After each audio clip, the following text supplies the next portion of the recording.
ভারতে বাংলাদেশের কূটনৈতিক মিশনের সামনে সহিংস বিক্ষোভ ও ভিসা সেন্টারে হামলার ঘটনায় তীব্র নিন্দা ও গভীর উদ্বেগ জানিয়েছে বাংলাদেশ। আজ ঢাকায় নিযুক্ত ভারতের হাইকমিশনার প্রণয় ভার্মাকে পররাষ্ট্র মন্ত্রণালয় তলব করে এ বিষয়ে আনুষ্ঠানিক প্রতিবাদ জানানো হয়।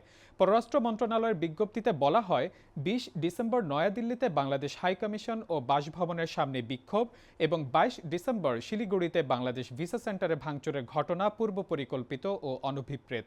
এসব ঘটনায় কূটনৈতিক কর্মীদের নিরাপত্তা হুমকির মুখে পড়েছে বলে উল্লেখ করা হয়। বাংলাদেশ সরকার পূর্ণাঙ্গ তদন্ত করে দোষীদের বিরুদ্ধে ব্যবস্থা নেওয়া, ভবিষ্যতে এমন ঘটনার পুনরাবৃত্তি রোধ এবং ভারতে বাংলাদেশের সব কূটনৈতিক মিশনের নিরাপত্তা নিশ্চিত করার আহ্বান জানিয়েছে। একই সঙ্গে ভারত সরকার আন্তর্জাতিক ও কূটনৈতিক বাধ্যবাধকতা অনুযায়ী অবিলম্বে কার্যকর পদক্ষেপ নেবে এমন প্রত্যাশা ব্যক্ত করেছে বাংলাদেশ।